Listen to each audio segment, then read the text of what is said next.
And I love always going VIP. They always upgrade me. So I love it. I love a good game of bingo.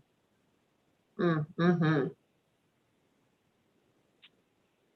For those of you just joining us on YouTube, thank you for joining us. And for those of you on the Zoom screen, thank you as well. We're going to get started in just a couple of seconds. We've got quite a few people joining on. On this screen right now, we have two different slides that are toggling back and forth. One is how to access this meeting via language interpretation if you need Spanish language access. And the other screen that you're going to see is how to update your screen name if you're on the Zoom line. Please do make sure that your screen name is updated to reflect your first name, your last name, and whether you're a CSC member or some other affiliate. And we appreciate you doing that. And if you have any challenges doing that, just let us know and we'll help you from behind the scenes. We'll get started in just a couple of seconds as I think people are still joining.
Air District team, I know we're at about 30 now. I know it's summer, so we might have a lighter crowd. Do you want to go ahead and get started with some of the logistics and housekeeping? I think that's great. Yeah. Awesome. I will ask our host, meeting host, to start the recording when you're ready, and we'll go ahead and get started. So good evening, everyone who's joining us today. Thank you for attending the AB 617 South Central Fresno Community Steering Committee meeting. My name is Erica Manuel. I'm the head of a nonprofit organization called ILG, and I am happy to lead the facilitation team for this community, along with my team members, Julia and Randy Kay, who are on the line today and may be waving if you can see them. We are all here to help you with any technical problems you might have throughout the meeting, as well as the Air District team that you're so familiar with. So we are always happy to help with things like changing your screen name or any other technical difficulties you may have. I do want to check in with our Spanish language interpretation to make sure that that is moving smoothly. So I'm going to ask, I'm not sure who's going to do it today, if it's Ana or Mari or Yesenia, if you would like to communicate about how to access our Spanish language interpretation before we get started. It's me. I'm Mari for today. Hello. Hola, buenas tardes. Nomás queremos saber si todos ya están en la línea de interpretación en español. Como ustedes saben, hacia abajo está el globo del mundo. Pueden hacer clic en ese y escoger español o Spanish. Y ahí si tienen alguna pregunta, le pueden preguntar a Emilia, que está en esa línea, o también aquí en este grupo en inglés, y yo le puedo interpretar. ¿Tienen alguien alguna pregunta? ¿Todos están bien? Okay, sounds like everybody's good. Estamos bien. Gracias. Very good. Excellent. Thank you. So once again, everyone, welcome. For those of you joining us tonight, thanks for taking time out of your middle of your week to be with us for another AB 617 Community Steering Committee meeting, where we talk about how we can work to improve the air quality in South Central Fresno.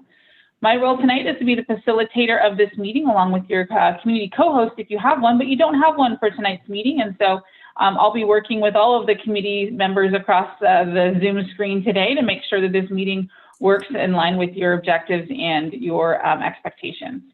I am a neutral party here to make sure that all of your voices are heard, that our tone and our discussions are respectful, and that we accomplish all the key objectives in the agenda for today. We also want to try and stay on schedule. So as you can see, we're going to continue to keep moving and make sure that our meeting starts on time and ends on time as much as possible.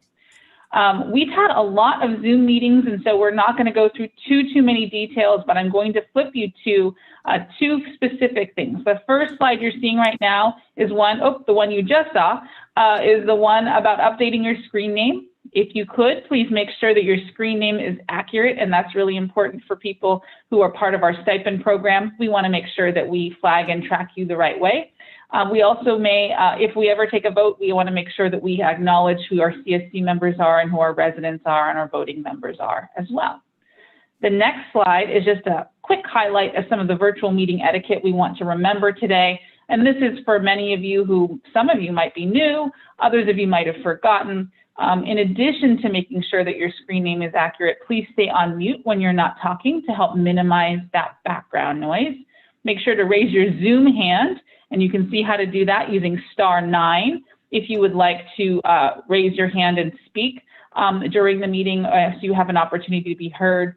And then, as I mentioned, if you are a resident in the stipend program, you should stay in this meeting for 75% of the meeting to get credit for it. We can track that by your screen name and when you log in. So those are some just some quick housekeeping things for you. These CSC meetings are always open to the public, and we're so grateful to all of those members of the public that join us every month and they participate on social media. Tonight we're on YouTube. Any members of the public that are on the Zoom line or on the YouTube line, we are asking you to participate in the public comment portion at the end of the meeting. And as always, those comments and those questions posted on Facebook or YouTube or wherever you're finding this can also be submitted to ab617@valleyair.org. That's an email address.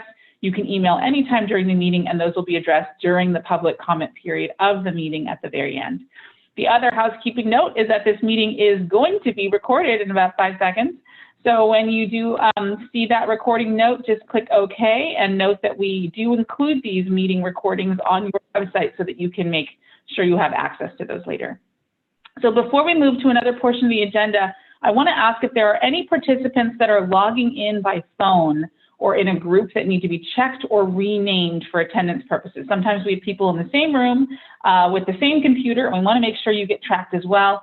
I'm going to ask my colleague Julia if you see anybody, or Heather if you see anyone that's in more than one room, and we will touch base on and making sure that your name, your screen name reflects that.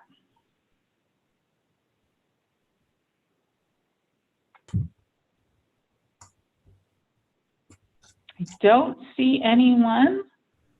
If we do have somebody that's maybe on the screen, that shows up on the screen a little bit later, or anybody that jumps in a little bit after we get started, please do drop any information, especially if our Spanish language interpreters, if we have anybody that comes in that's speaking Spanish, please put their names into the chat and we'll make sure that gets included.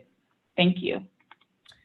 All right, so now we're just going to go to the next slide, which shows some tips for how we're going to engage as a committee. You have all seen these before if you're members of this CSC, so it's just a refresher for our new attendees and the general public.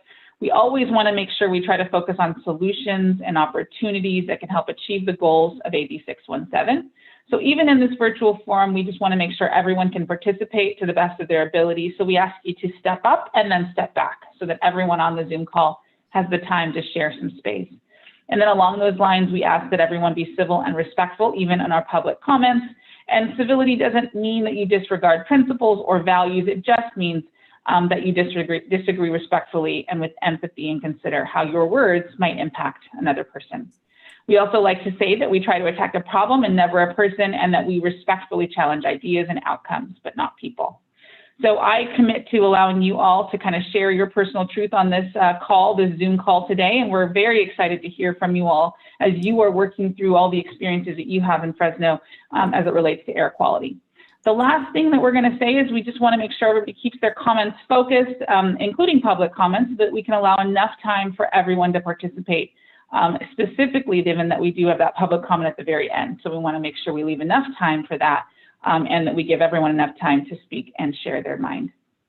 We do not have a community co-host, as I mentioned, so at this time, we'll stop the screen share, and I'd love to hear from Jessica from the Air District if there's any opening remarks you have or comments about what the Air District team is doing. Absolutely. Thanks, Erica.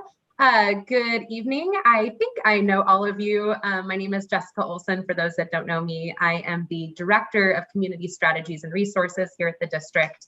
And Ryan and I are going to sort of transition to sort of a tag team approach. So it might be myself or Ryan introducing some of these meetings, just moving forward. I did want to acknowledge what Erica said. We didn't actually have anyone new volunteer to be a community co-host, but as you probably saw on the agenda, today's meeting is all about taking all of the hard work that's been done in a lot of the subcommittee meetings and bringing it forth as we've promised, some of the recommendations that have come out of those subcommittee meetings for discussion and maybe decision points here at today's meeting. So you're almost going to have like subcommittee co-hosts. So several different community members are going to sort of represent those subcommittees today. So I look forward to a really great meeting. Just one side note, you might have noticed it seems a little light. I think also, not only, I'm sure a bunch of people are on vacation, but we do, there were some sudden sort of unforeseen circumstances that arose from the CARB side of things today. They will be unable to join us for the meeting today. But if anything comes up throughout the meeting today that we need to push forward to CARB, definitely rest assured, we will take all of those notes that Erica's team diligently takes, move them forward to CARB. And if there's anything that needs to be addressed, we'll make sure the right people get them. And so with that, I'll pass it back to you, Erica. Thanks, Jess, and welcome back. All right, so we're going to have the agenda slide popping up at the, on the screen so you can see it.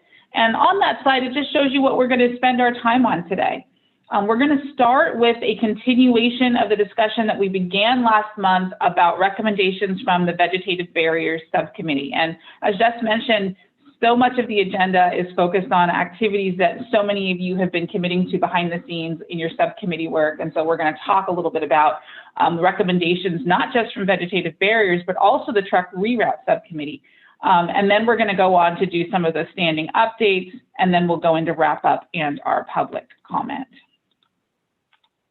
This agenda really does reflect some of the progress I think that this group is making on really big action items that have been in the works for a long time. So it's kind of, I'm excited certainly to hear today's discussion and see where the committee lands on some of these items. So we are right on time, and without further ado, I think we can begin with our first agenda item. Unless there are any questions or comments, we'll dive in. I don't see any, but as you know, feel free, committee members, raise your hand if you have a question, or drop into the chat if you have any questions about what we're doing or how we're doing it. As I mentioned, without a co-host, I'll be relying on all of you to talk through how you'd like this meeting to go. But the agenda is pretty straightforward. And so what we'll do is we'll stop the share, and I'll begin by looking at our first agenda item and kind of prepping that. And actually, I do see a hand from Lisa. Hi, Lisa. Yeah, I just have a real quick question. So there's no questions about why CARB isn't here tonight. Do you want to go ahead and make that announcement at the beginning versus later? Because I think that'll be helpful with us getting through everything. Yeah, so I'm going to leave it up to the CARB folks. I haven't gotten confirmation about sharing, but it is something that we'll certainly share with you all pretty soon. But I really appreciate. Thank you, Lisa. All righty, thank you. Thank you. Thanks. Okay, so certainly if we have an update, we'll stop the meeting and take that then. For now, we will jump straight into the Vegetative Barriers Subcommittee update, and that's an agenda item that was brought previously at the last meeting. So feels like a lifetime ago, but in June, we talked about some recommendations from the Vegetative Barriers Subcommittee, and there were 3 specific recommendations that were made. And the subcommittee is requesting that this larger CSC approve those recommendations and move them forward to the Air District Board in August. And so if you agree at tonight's meeting, that is the process that would take. And I believe that meeting is in the August timeframe. So if we approve tonight, we have that flexibility. We did have a pretty robust discussion at the last meeting, but let's make sure that we have all the necessary background for any of you guys who weren't able to attend or maybe just didn't remember because it's been a little while. So what I want to ask is if someone from the Air District or someone from the Vegetative Barriers Subcommittee would like to give a real quick overview of the 3 recommendations and then how you'd like to move forward with the discussion today based on that subcommittee's recommendations. Absolutely. Yes. So I will go ahead. I'll just kind of briefly introduce you. You set it up perfectly, Erica. I've asked Janet, who I think gave a pretty good overview last time. She's going to once again sort of summarize what happened at the Vegetative Barriers Subcommittee meeting. From there, we'll have Aaron Tarango from our team sort of talk about sort of the logistics on what the next steps are, to your point, Erica. And we can also, at that time, once Aaron kind of talks about the logistics, we'll pull up the exact language, but it's everything that you just mentioned that's in the agenda. We've kind of spelled out what those recommendations were. So Janet, I'll give it to you and take it away.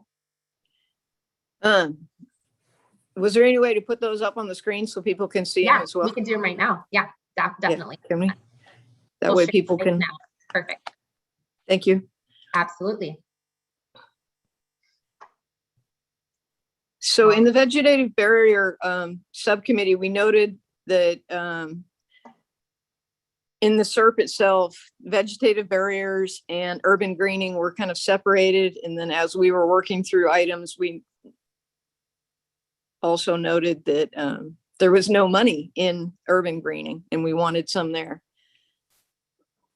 So we wanted to remove the first one was we wanted to remove that matching fund requirement so that we can get moving on some of these corrective things that make our air quality better.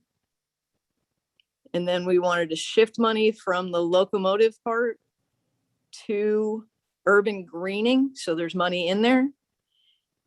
And then make urban greening opportunities available to individuals. Because of that process for getting a grant, it seemed a little bit hard to get trees and other things in through that process. So these were things we wanted to put forward for the whole group to take a look at and continue with the recommendations to take it up to CARB. I covered that briefly, but moving money around within it and taking the upfront matching funds and moving those to a later point. Thanks, Janet. So maybe I can have Aaron sort of explain from the district's perspective, if there are no questions, sort of generally what that would mean and what the next steps would be for us and for the subcommittee. Yeah, can you hear me fine, Jessica? Yeah, okay. A couple things that have happened and since we've last talked also, that ARB has approved our the work plans or the measures. It's actually posted on the web pages for Fresno. We did the same, so it's posted there. The vegetative barrier urban greening measure is posted there with an approval letter from ARB. It's there. In that, also you're going to see part of I'll go to the third one, the recommendations for individuals. It's an option that's available in the work plan itself. It's added to the work plan, so it's there for individuals. How we make that come to fruition still to be determined. How we do that during the RFP process, but that's it's there as far as being available. The next thing is that from the recommendations from the subcommittee, which removing the match essentially from both measures and adding $1 million to urban greening, right? So essentially that's kind of how I viewed it was. So basically both measures will have $1 million with zero match, right? That was the end goal. Okay. So those are the recommendations from the subcommittee. And those are, will be discussed during, like it was mentioned in the next board meeting at the district, if the board, approves it, and then ultimately what's the process for the ARB to approve that as well. But I think the goal today is to get the general committee here to approve those recommendations and to move forward with that process. I don't have much more than that. That's kind of where it stands at this point in time. We heard loud and clear from the subcommittee what they wanted. And so we're moving forward to do that. And the mechanism to do that, we're still figuring that part out, right? So this is all kind of new to us as well. So we're still working that process with our board and what the process is going from there. So maybe I'll stop right there and maybe answer any questions anybody has for me. But essentially our goal today is to have the general committee here, the bigger committee, approve the subcommittee's recommendations essentially. Excellent, thank you for that. All of you, there were three small updates. I do see a hand from Ivanka, and then I'll ask as well for the larger committee if there are any clarifying questions about these three items, these recommendations. Ivanka, would you like to go first? Yeah. Okay. Thanks, Aaron. My question was regarding the amount, Aaron. Is it 1 million? How much is the amount that we're pulling from the locomotive? The request was keep the $1 million in vegetated barriers and remove the match. The other request is to remove the match from urban greening and add $1 million and take that away from Okay. locomotives. Was So- the requirement? Was the recommendation? Yeah, and so we're looking at a total of 2 million that can be. Is that correct? Yeah, it'd be essentially a total of 2 million. Yes. Okay. Thank you. Yeah, exactly. So, yeah, that's very important here. Is basically this part is very important to get feedback from the regular committee, from what the subcommittee, had wanted to do. That's what we're after today, is see if the regular committee agrees with the recommendations here, subcommittee. But yeah, that is the goal, is basically $1 million each with no match for those two measures. That was when you break it all down, that was the request for that. Great. Any other clarifying questions about these 3 recommendations from the Vegetative Barriers Subcommittee? Feel free to raise your hand if you have any. And if your Zoom hand's not working, I can't see everybody yet, but I'll ask my co-hosts on this to see if there's anybody raising their actual hands, but I don't see any Zoom hands. And since this is sort of a consensus item, I want to see if there is anyone concerned about these proposals. If you have any concerns about these 3 recommendations that the subcommittee is making to the CSC, can you please raise your Zoom hand or type into the chat so that we can see what those concerns might be, if they exist, so that we can discuss them? Yeah, that's the true goal, is to make sure we hear everybody and get a consensus to make sure we're moving forward correctly on these items here. Exactly.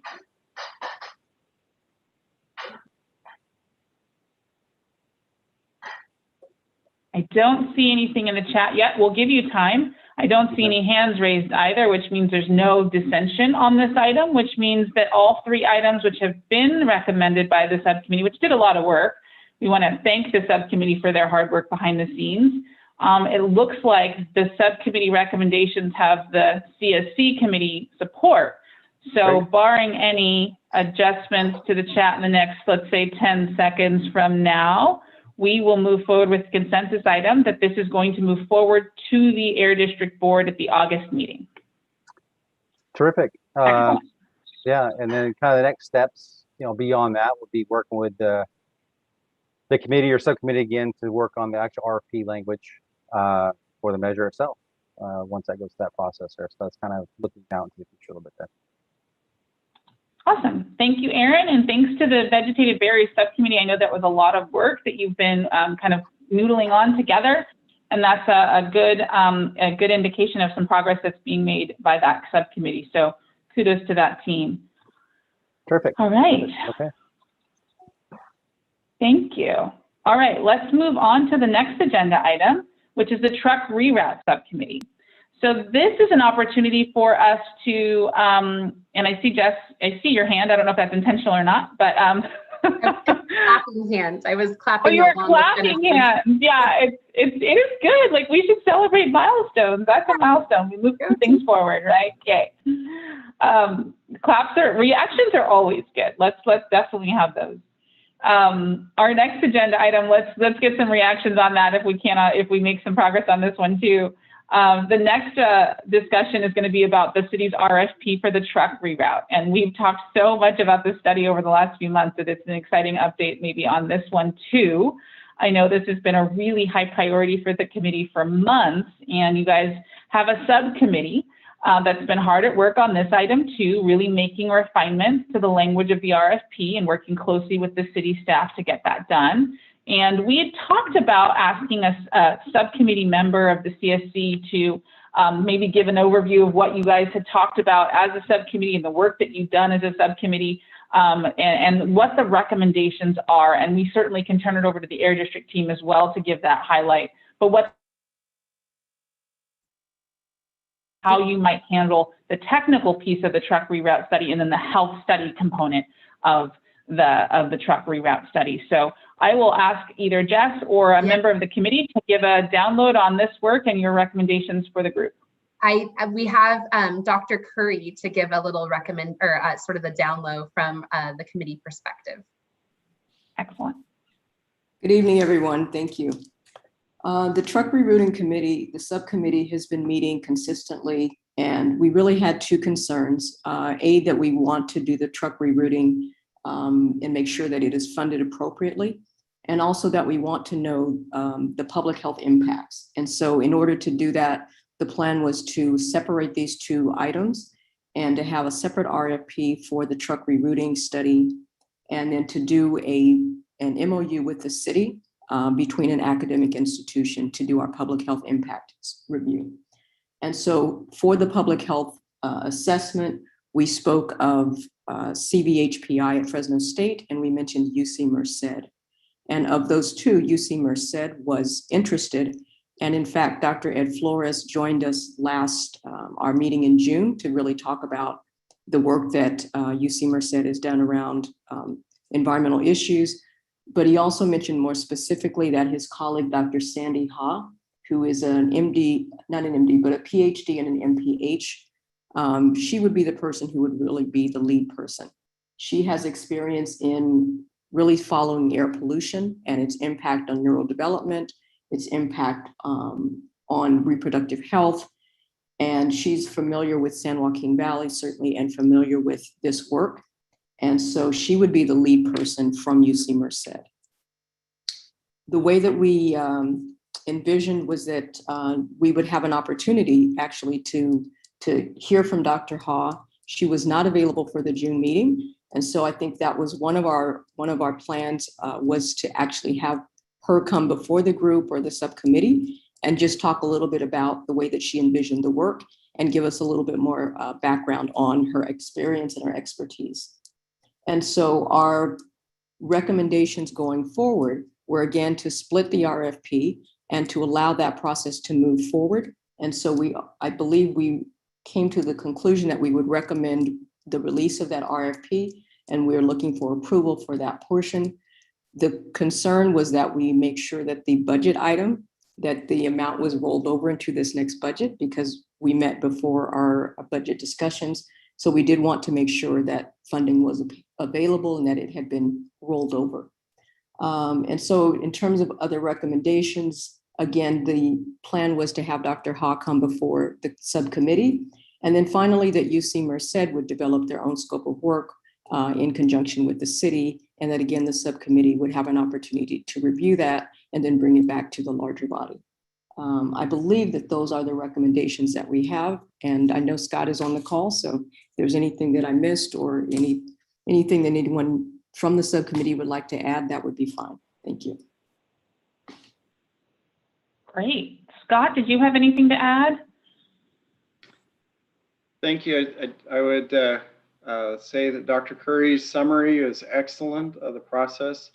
And, you know, it's perhaps taken longer than was anticipated, but I just want to share from the City of Fresno perspective, we think it's been a very good process, a very good listening, learning process, and we're far better off now in a great position.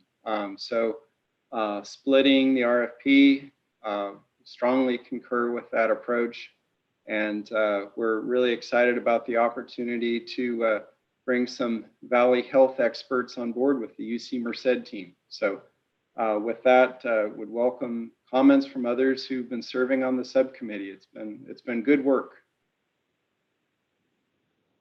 Thank you, Scott, and thank you, Dr. Curry. Great overview. I think it was very clear, but I do want to make sure that we ask and have the opportunity to get questions answered. If anyone on the committee has questions about this process or any clarifying questions for either subcommittee members or the city or the Erie District as it relates to splitting this process so that they can work in parallel paths and that we can move forward with the truck reroute RFP and then continue working with UC Merced on the health study process. I see a hand from Lisa. Are we going to talk about the document yet? Or are we just on splitting the process still? When's the appropriate time to talk about the document? I think we can talk about the document, but maybe let's make sure that we're okay with this recommendation first. I don't think there's any questions specifically about the recommendation. Let me just check hands. And then if the city and the committee are fine with it, I think now is the time. Let me just make sure I don't see any other questions related to this recommendation. I don't see any. So Lisa, if you would like, would you, if everybody's ready to, I don't know if we can quickly pull it up, but you have questions about the RFP itself? Yeah, the RFP that I just got this last week, and I just quickly scanned over and read this afternoon because I've had family issues come up. Yeah, I actually have a few questions. First off, when is this RFP going to actually go out, or is it still basically in draft form? Maybe, go ahead, Scott, thanks. Right, and Lisa, this is Scott Mosier. So really, it is in the final form as had been recommended by the subcommittee. That's the same document, the one that went out on the agenda. And really pending the full community steering committee decision tonight, that would dictate when that goes out. Assuming if there's consensus on that this evening, then we would not change anything, except I would want to just look at the date one more time. I believe it shows a due date of September 2nd at the moment, which should be fine, but we just verify the dates in there. Yeah, it also says that you're going to be releasing the RFP next week. And on page 2, I was wondering, are you going to mention anything about tying the truck route to health data? Because I think that's very important in the final analysis of the truck data.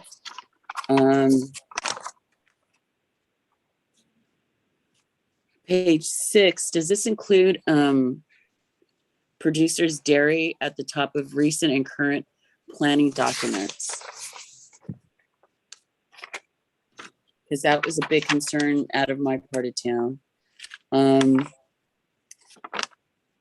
page 7, when you talk about stakeholder engagement, you should actually mention school districts. On page 8, under the third bullet, under third task, you speak about air quality issues. Maybe you should give, like, for example, an example. And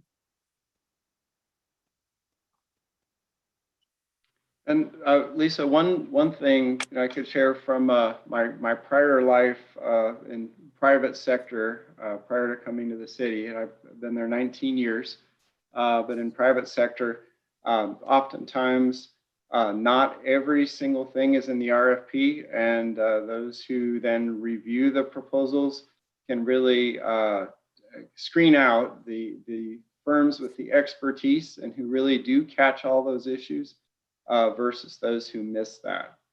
So for example, school districts, wow, if a consultant team was a proposer and did not identify that, that's really a strike against them, right? But if they don't identify them, you want people to actually, submit proposals so you have a good proposal base. And I think if you don't talk about the school districts and at least don't mention them, then they actually might be forgotten. Right, and I know the subcommittee had recommended approval on this one, but let's see, page 8, I know the document everyone looked at kind of highlighted it right there. It does talk about community impacts from trucking, including impacts to local schools within a quarter mile of the high volume truck routes. And then Scott, correct me if I'm wrong on the process here, but this is the RFP. We will then get proposals from all of these folks, and then the subcommittee will have a chance to not only review the proposal, but then also give feedback, I imagine, to whomever we select when it does come time to provide specific direction on the project So, you know, this isn't our only opportunity, I'm guessing, to have those kind of specifics outlined. That's correct. Absolutely. True, but what I'm saying is, can you add 2 words, school district, in the first paragraph on page 7 under key stakeholder engagement? Because to me, if you don't, when you put stakeholder engagement, and you don't put it written well enough, what happens is you will lose some community of interest. And the schools are one of our major community of interest. That's all. Thank you, Lisa. Yeah, and you and I, we are 100% on the same page with steering committee consensus. We can easily add those 2 words. That sounds. That's all I'm asking. Excellent comment. Then also, I have a bunch more. Also on page 11, under general assumptions, under F, key assumptions, under general assumptions, you're talking about how documents and notices are going to be prepared, and we'll be providing draft documents for review, and they're only going to provide them electronically for ADA, to be ADA compliant, and they actually need to also include the language after electronic format or hard copy. Because there's this assumption that people have computers, and in this low income community, you cannot assume everybody has access to computers or have time during the week to go to the library and sit there for hours and read it. That's all. Lisa, that's a great comment. We may not have talked about that specific item in the subcommittee, but generally we'd have a consultant provide that electronic, and then the city at a very low cost through our copy center, we can provide whatever number of hard copies are necessary for community meetings. So please rest assured, I'm right there with you. Our council members are on the same page. We absolutely provide hard copy written materials. And the reason why I asked if this was the actual final draft that was going to go out was because on page 27, you still have Yvonne still listed as the city clerk, and the city fired her like a month ago. So, you know me, I'm not nitpicky, I'm just thorough. And that's all my comments. Thank you, Lisa. Thorough is good, and you are correct. I believe our former city clerk had left us after the last truck reroute subcommittee meeting. So yes, that will be updated. Excellent. I see a hand from Ivanka. One thing Lisa just said in the beginning, and maybe we can just clarify for the whole CSC team on tonight. While we're doing the truck reroute, or let's revisit this little confirmation, while we're doing the truck study portion with the city and the health analysis, what those 2 timelines look like and the end result together. I think we can't do it without the combination of the both. Like, you can't make a final recommendation one without the other. So as far as the timeline is concerned, we know 18 months out puts us in from the time the study gets off the ground, 2023, that we'll see the truck study portion done. So where is that in the timeline with our health study, and just what does that look like? Just, can we discuss that for a minute? Ivanka, that's also a really good question.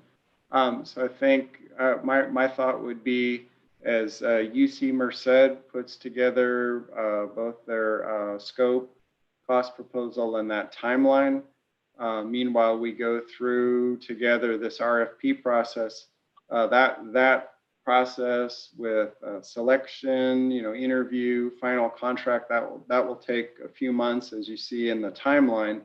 And during those few months, I think we'll see a lot of refinement of the two schedules. The UC Merced timeline is a little bit less known at the moment, and then we can put those two together. And I agree, one can't really be finished without the other. So we can refine that in the consultant's actual contract. Thanks, Scott. Is Thank there you. on the Lisa and I, we're always going to talk. Is there anyone else on the committee that may not be following what we're talking about, or like, we know we were part of the subcommittee, so if there's something that we're missing that we might think is obvious and you're like, I don't get this basic something, can you say that, or are we all good? Because like Scott said, we do want to be able to get this out the door, the sooner the better. Yeah. Yeah. Thanks for that comment, Ivanka, and thank you for your answer, Scott.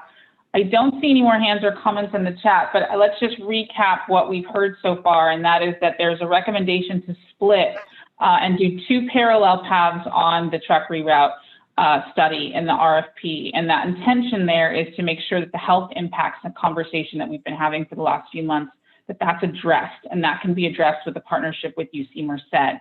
But that is a nascent partnership. It still needs to be developed, and I think the subcommittee is recommending that the conversations continue with UC Merced and move on a fast track to figure out how to do a study, a health study that ties in closely with the truck reroute consultant, but really focuses on those health impacts in the San Joaquin Valley. Separately, the city would move forward with the RFP and securing consultant responses for that original concept around the truck reroute effort. And so that would go out after some proofing, would go out shortly after this meeting if it's approved, and then that whatever time frame, 60, 90 days or whatever, to get those responses in, do interviews or whatever it is, so that they sync up nicely with the health study conversation, and then a formal timeline for how those 2 parallel projects would work together seamlessly so that they end with the right outcomes at the conclusion of the overall process. That's what's being recommended right now. And certainly to Lisa and Ivanka's comments, there's a subcommittee that's been working really hard on this. They know this really well. If there are any committee members on the line that have questions about this or how it could work, now's a great time to talk about it, because I think if with consensus from the group, this would move forward with those recommendations, and then subcommittees would keep meeting and come back to the CSC. I do see a hand from Lisa. Lisa, thanks for your patience. You have a comment or question? So we're going to be running on 2 parallel tracks, and at the very end of it, there will be a convergence of the actual truck study and then the health study, and we will make the final recommendation of what the truck reroute will be, correct?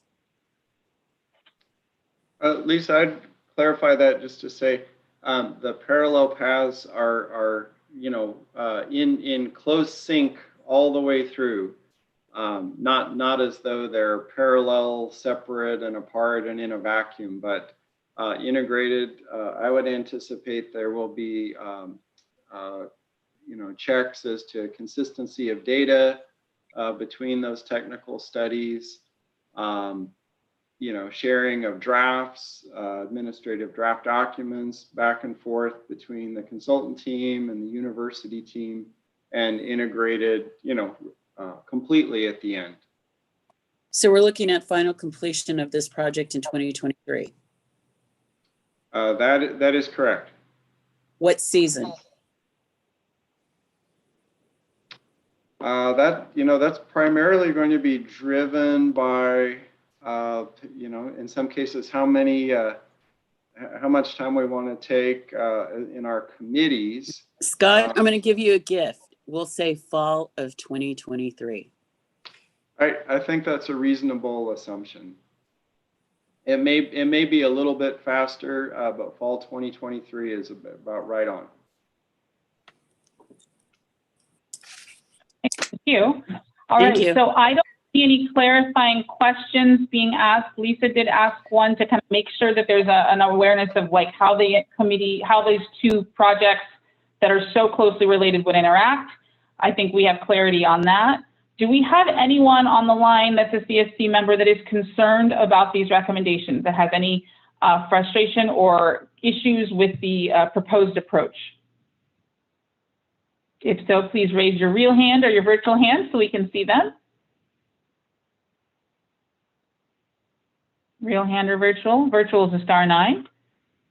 I don't see any real or virtual hands at the moment, which means there's no one that's concerned about this approach. The subcommittee of the CSC is supportive of this and recommending it. The city's on board, Air District's on board. It looks like we have a path forward, and I don't see anything that tells me consensus is not had. So we are going to move forward with consensus on these items based on committee feedback, CSC feedback, and we have some reaction claps. That's great. We have just moved forward with those recommendations. The caveat that I will give is that there were some great recommendations for content edits in the RFP, and so the things that I think will be the follow-up will be that the city will be looking at that RFP, making any necessary copy edits before putting that out on the street. And so with those copy edits and the blessing of the CSC, it will move forward. And I know that UC Merced conversations will continue as well. So great action on that part, and we will keep moving. And I see in the chat, yes, great work, everyone. And special thanks to the subcommittee for your long and hard and arduous work on that. I know it's been a couple of months that you've been kind of going through those RFPs, which can be really difficult. So kudos to that team for that hard work and for that commitment. All right. So the next agenda item is standing updates. And as we'd mentioned, we have a smaller CARB team on the line today. And in the chat, you'll see that they're taking some time for bereavement. They lost a team member this week unexpectedly. And so send them their condolences, either virtually or your thoughts privately. And if there is anyone from CARB, I know Eric's on the line. If you did have an update, now would be a time to give that. Otherwise, we want to be respectful of the CARB time for just taking some time to honor that coworker. We have also on the agenda school air filtration and community air monitoring. So we'll take those updates at this time in whatever order you guys would like to take them. School air filtration or community air monitoring, I think I saw Chai and there's a couple others. Yeah, I'll start with the school filtration update here. And this is from the subcommittee we had about this last meeting we had. And kind of the overall summary of it is that schools are getting, right now, under the COVID relief program, a lot of money. And so what's happening is they're doing a lot of upgrades on their own. Their entire HVAC systems along with filters, and it's pretty crazy. And they're on a very short timetable to get it all done. So at this point in time, we don't have much update as far as this measure because they're going forward that way, essentially. And we'll be there to fill in the gaps they might have as they get toward the end of the thing. But right now, they're kind of on a path of kind of going. That's kind of the update I have for you there. That the COVID, a lot of COVID funds came in, and they're updating all of their HVAC systems as we speak.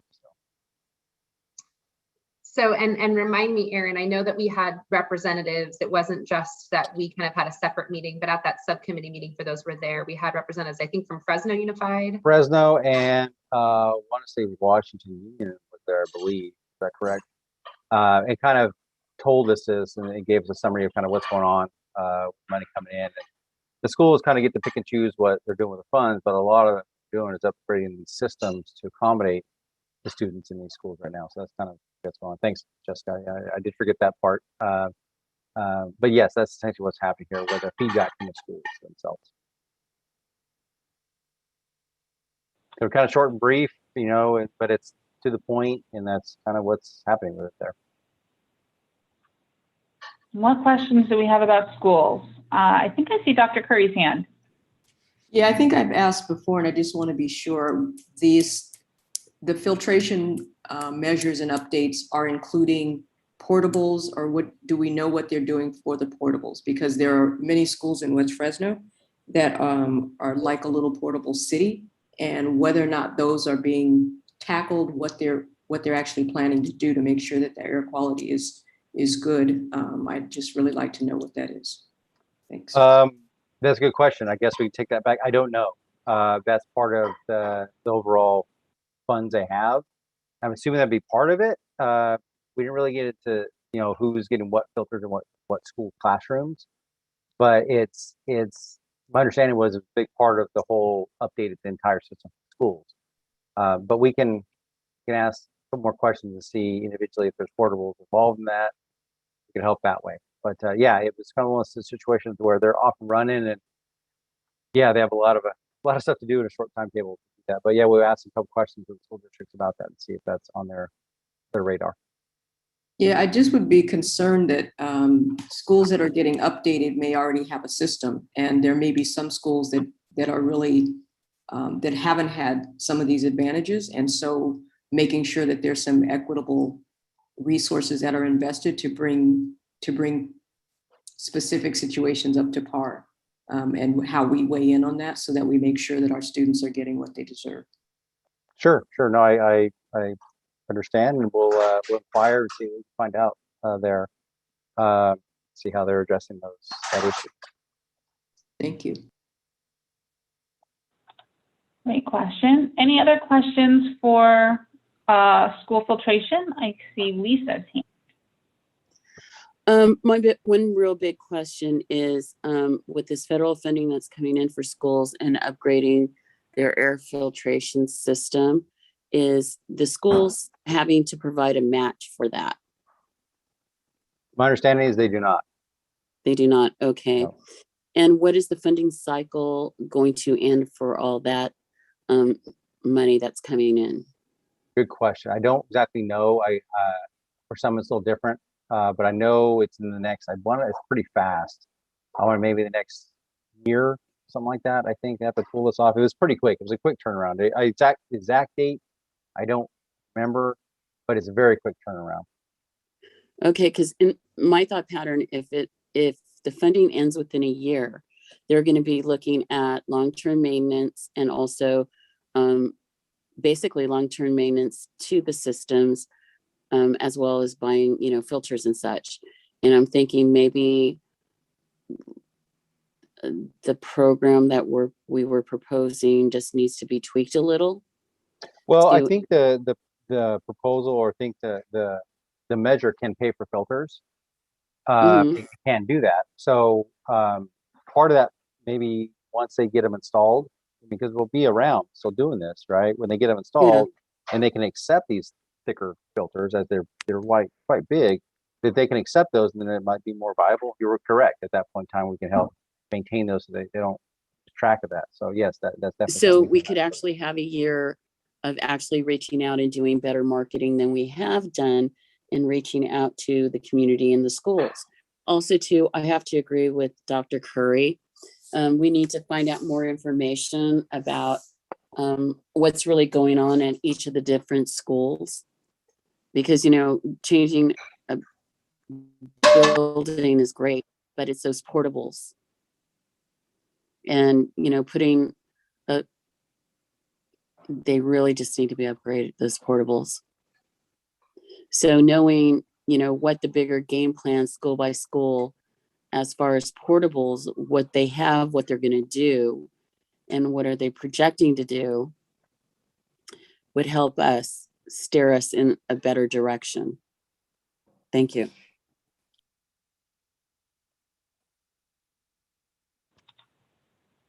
Great. Thank you for that comment, Lisa. And I think not seeing any other update from the Air District. I think that's duly noted. Much appreciated.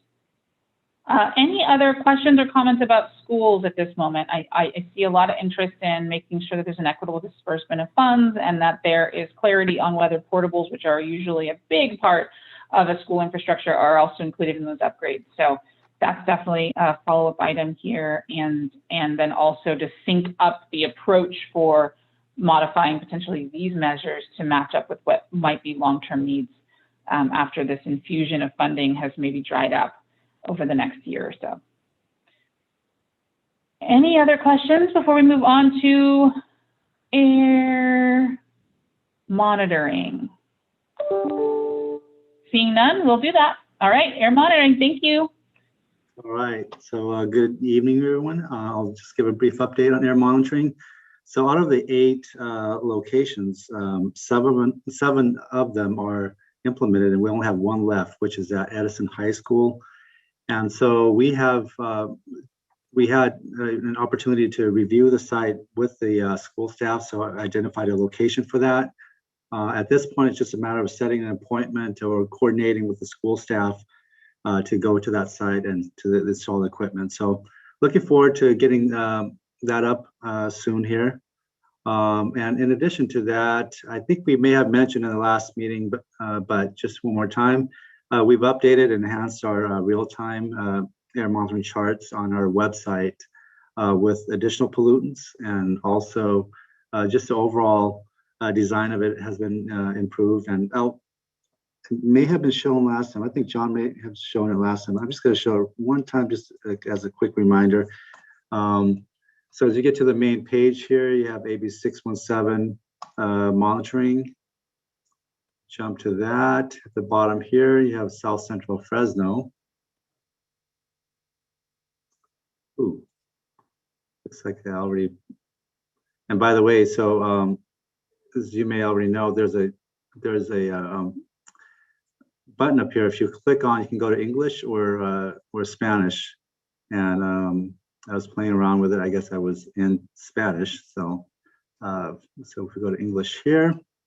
So for example, let's just take Malaga as an example, since we have a lot of pollutants over there. So PM2.5, and if you're curious what happened on 4th of July, you can click on that. It takes you 4th of July, and as you all know, pretty much all of our sites experienced a spike during this time due to the fireworks. I think only one site that's not impacted by it is Madison Elementary, and that's more, it's in the outskirts of town, so that actually did not experience any spikes. But as you see up here, there are multiple pollutants that you can view. Like you can click on that for ozone, benzene, NO2, and so forth. So that's what we've recently updated. And you can try it out if you have any questions, or if it's not working as demonstrated here, please let us know. I think if you have Internet Explorer, just by design, there's a lot of sites are just not compatible with Internet Explorer. So I think try to use Chrome or Firefox, and we shouldn't have any issues with that. And that's it for my updates. I'd be happy to answer any questions. Thanks, Chai. I see a hand from Ivanka. Thanks, Chai. I don't know if this is really a comment for you or Jamie. This information, I think of Lisa, how Lisa said there should always be like 3 clicks and you're to the page for the information that you need. And wanting to make sure that this information, while it's good, is available to the whole city, and especially Southwest or the 617 South Central area. I saw the notice go out that we as steering committee members received in our email related to the upcoming fires, and that's good. Like, we need more of that. And so I'm just wondering what you guys can do as far as those type of notices that were sent out to CSC members can actually be put with the evening news. You know how we get the CHP fog alerts, or they have assigned CHP officers that give their traffic accident updates in the morning. Trying to go local, even though they are corporate networks, would be really helpful in making those commercials that show, do you even know you can, and show what you just showed us, but in short versions on the commercials, Or if it's too much to pay for the commercials, then asking the networks to give that time and space instead of the CHP officer showing the map of the city, being able to have somebody from the air district show the website of where you can click to see this information, especially with the fire season being upon us now. So I'm going to jump on that one. Ivanka, Jamie's not here tonight, but those are awesome, awesome ideas and absolutely part of the strategy that we're in the middle of. I can tell you that we definitely are talking to the local networks, and it's probably taken a stronger hold after, working through this committee and this process. But we've got a couple nods that maybe the ticker at the bottom is something we could break into. As you know, they're all for profit, and so there's angles there, but we're certainly willing to buy the commercials too, and do. But I can tell you that what you guys received as a committee definitely was sort of the baseline message that we sent as far and wide as we could that day. For example, you guys got it, all of our lists got it, the media got it, our social accounts got it. It went everywhere. And so that's sort of our sort of baseline. But I'm right there with you. If it's also hopefully getting to the evening news, which it did, we got lots of good coverage that day, actually since then, since even through today.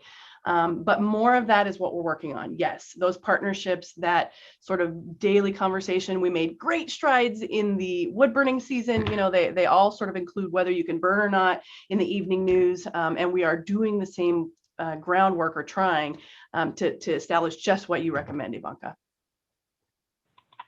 Thumbs up from Ivanka. Yeah, definitely great ideas. And, I think just, for example, like the 3-click was from this community steering committee that proposed that, and we incorporated that into the website. So I know it looks like a few clicks there, but that was actually 3 clicks to get to that PM25 chart. So thanks to the committee for that as well. Just a little bit of nod to that.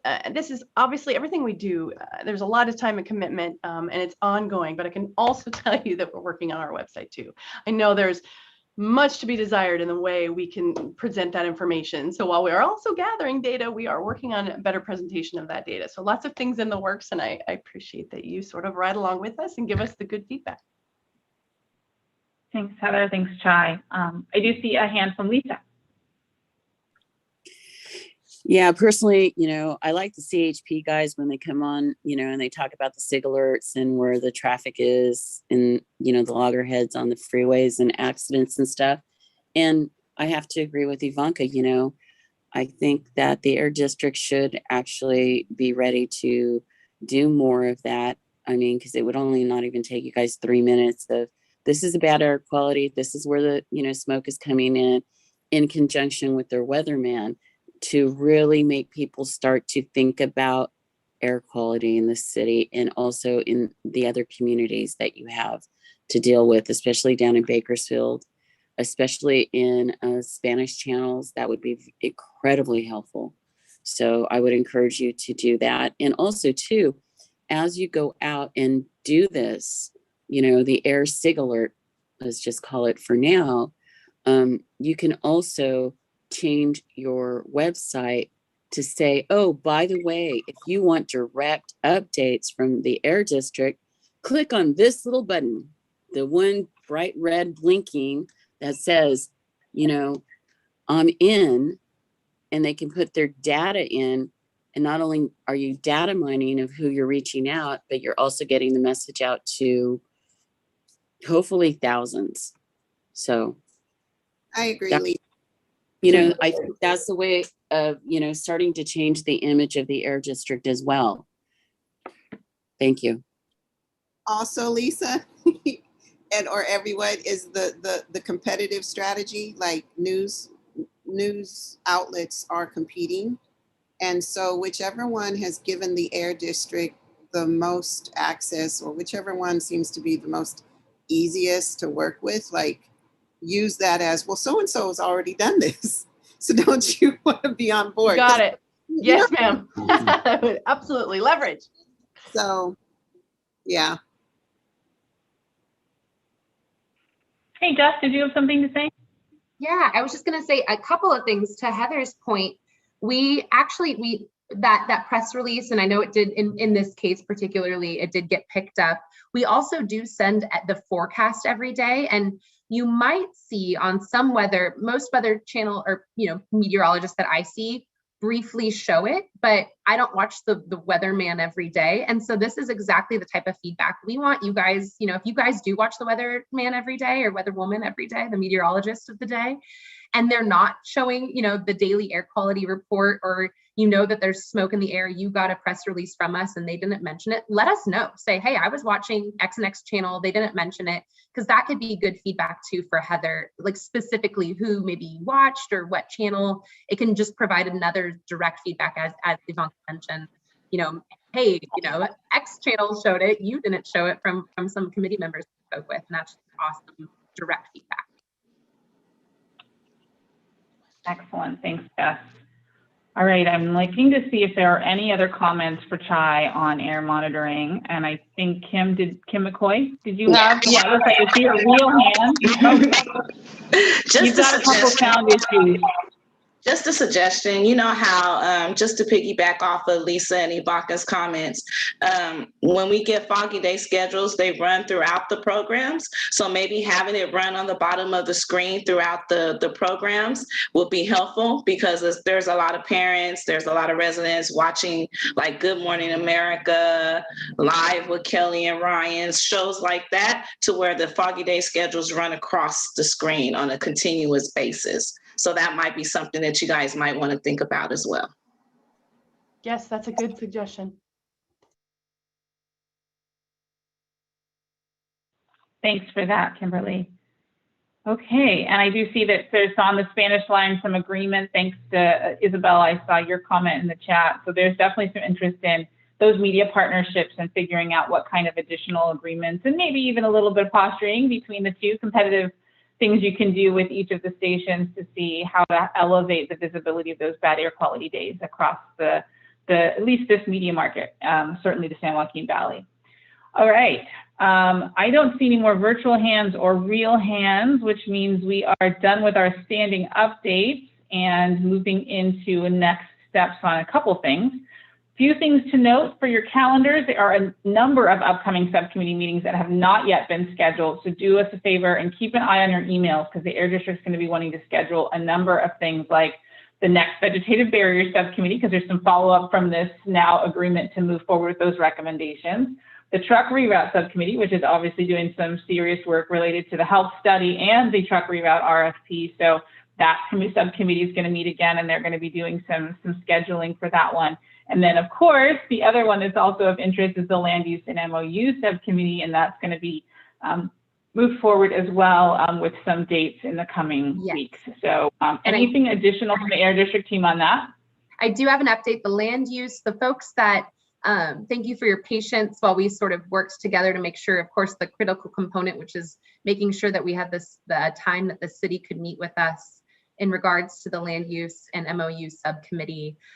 Those that mentioned that they were interested in being a part of that subcommittee should have received an email from us suggesting a couple of dates. Please throw us something in the chat or let us know if you did not receive that email or you'd like to be a part of that email, requesting a couple of your availability for a couple of days in August. So one of those 2 days will be the next scheduled subcommittee meeting, and we will let you know. And we're really excited to finally get that off the ground. Great, thanks, Jess. So the action item is to let her or someone at the Air District know if you'd like to be added to that list, if you didn't already raise your hand and say you wanted to be a part of it, because they are in the process of scheduling, at least with those interested groups, because it's hard to schedule meetings, right, with a full group. So there's 2 meeting dates that are currently being considered, and if you want to be added to that list, send them a note. Okay, I don't see any hands, and I don't see anything in the chat. I just want to triple check. Oh, I do see Dr. Curry says she wants to be a part of that subcommittee, Jess, so flagging that one for you. Thank you, Dr. Curry. And I just want to check in with our Spanish speakers. They've been pretty quiet today, and so I want to touch base with our Spanish language line and just see if there's any comments or questions from that team, since we are nearing our wrap up and our public comment. I see a couple things in the chat though, so thank you for sending that, but I just want to make sure you guys are good.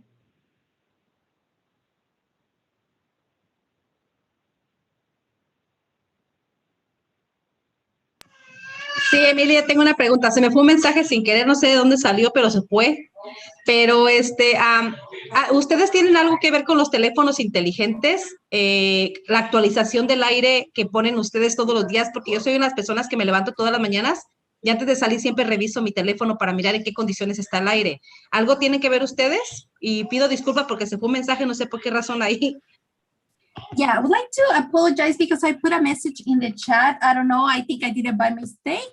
And I have a question. Do you have something to do with the smartphones updates that we receive in the Air app? Because sometimes in the morning when I wake up, the first thing that I do is check up the updates for the air quality. So is something that you have to do with that? I'm wondering if we, Heather, someone on your team, Anna or Maricela, can get in touch and maybe we, to specifically walk Lilia through how like notifications I'm wondering, is that maybe what she means by updates, notifications that pop up on your phone? And maybe we can walk through about like when it regards to settings on that. Sí, por favor. That would be awesome. Yes, we will certainly reach out to you. Thank you. Excellent, thank you. All right, I don't see any more hands and I don't see any more notes in the chat from our Spanish speakers. I just wanted to make sure that you all had a chance to give us a little bit of question or feedback outside of the scope of the conversation, since we don't always hear from our friends on the Spanish line. All right.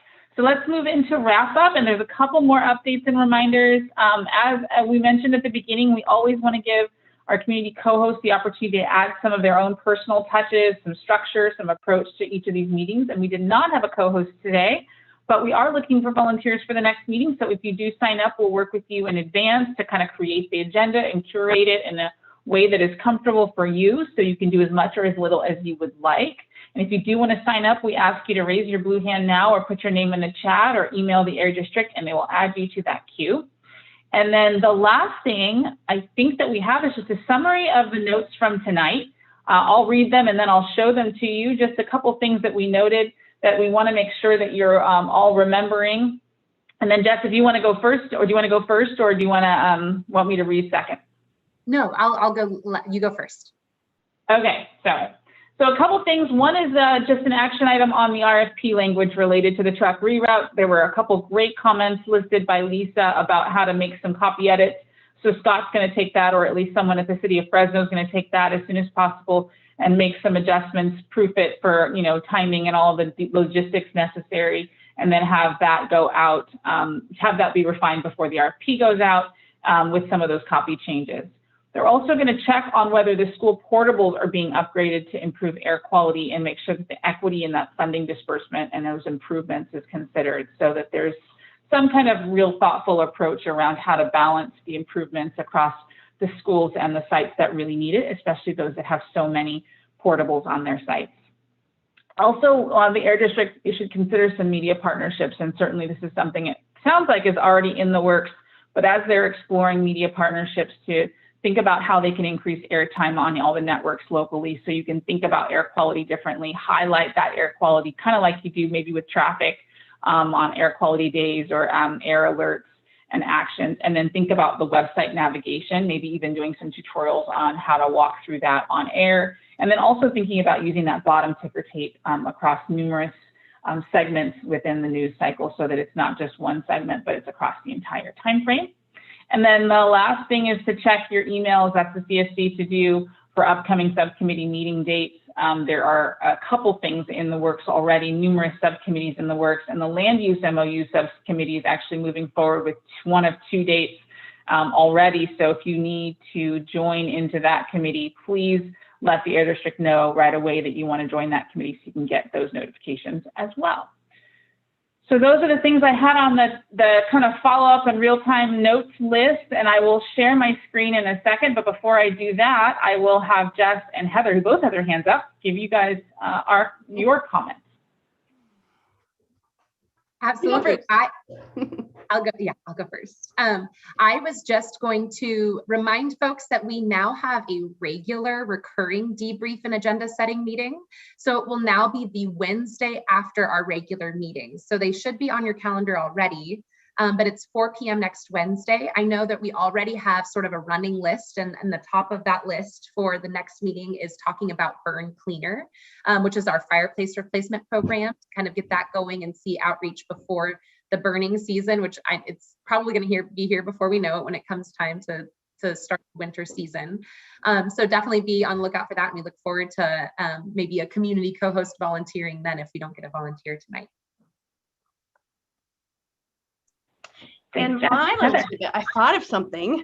Well, I think of lots of things, but as Erica was doing her wrap up, speaking of leverage, would love if you guys also, in the time frame that you alert us, and as you're kind of watching and consuming media and giving us the heads up of whether they're incorporating the important air quality message or not, I would love for you to reach out to them too. We could use all the pressure we can get from both sides, certainly our side where we believe it's valid and vital, but hearing from the public and their consumers might also help us. So if you want to swing the pendulum and flip on the other side of that for me, that would be amazing. Thank you. Awesome. We'll add that to the list. Let me do a screen share. I didn't get to add that last one, but you'll see it. One moment. You just pop this one out for you guys. All right, so here are the action items as we see them. Sorry, it's not full yet. Let me pull it up here. So if you see anything that I missed, anything that needs to be added, now's a great time to reference it. The first action item is the RFP, City of Fresno, and that dual path with the health study and the truck reroute study RFP.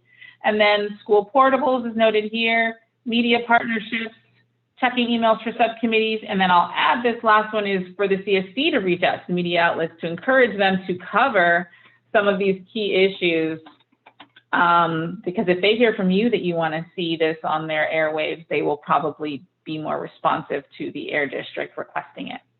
So I will add that as your to-do, and apologies for the bad typing. Is there anything that you guys can see that needs to be added or adjusted that did not get reflected today? Raise your hand or show me or put it in the chat. Let's see. Sorry, I just lost the chat. Estella wants to join a committee. I think she wants to join the land use MOU committee. Great. I don't see any edits to the notes, which means that they are good to go. Those will get shared with the air district as well, and hopefully I talked slowly enough so that they were translated verbally, at least audibly, with our Spanish speaking friends, but those will also get included in the minutes of today's meeting. All right, well, let's move on into our public comments and wrap up. We are going to ask our members of the public that are on Zoom or on YouTube or on Facebook Live, now is the time to make your comments if you have any. If you're on Zoom, press *9 to raise your hand and unmute yourself. And then if you are on the social media channels, I will look to Heather and the Air District team who have checked the email address to see if there are any public comments coming from that.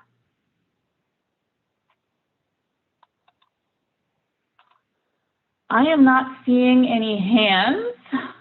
Heather or others on the Air District team that are checking on all the channels, anybody there? We do not. Thank you for checking. Real quick, I have a special shout out to whoever dropped off my information package this week. Thank you. You went above and beyond to go out in the heat to drop it off to my house. I really super duper appreciate it. Thank you. Thanks for that, Lisa. Gratitude is always appreciated. And I think whoever did that was a rock star because it was hot this week, so hot. And if they would have told me, when they were coming, they would have been met with a bottle of ice water out there. So well, whoever did it, you heard it first here. Lisa will give you ice water on hot days, and she's also known to be a great cook. So, you know, you give her a heads up. She's not in 100 hell though. Not 100-degree weather. Yeah. Just water when it's hot. Just water when it's hot. Duly noted for those of you that are making that trek. Thanks for that, Lisa. As I said, gratitude's always super appreciated. All right, well, we've reached the actual end of this meeting. And so I'll ask any CSC members, if you got any last comments, now is the time. And if not, that's okay too. We will thank everybody for their participation tonight. Next slide shows your next meeting is coming up in August. It's on August 11th, I believe, and it's at the same time, same bat channel. I think it's going to be on Zoom again at 5:30 on August 11th. Can you go to the next slide, please, Randy Kay? Perfect. Yes. And with that, if there are no additional comments, we are adjourned. Thank you, everyone. Thanks, Thank you all. everyone. Thank you. Gracias. Buenas Thank you. noches. Great work, everyone. Good night. Thanks all. Buenas noches. Bye. Randy, you can Gracias. stop sharing. Thank you.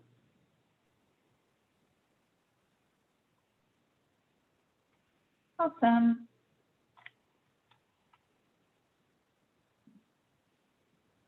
I think we're still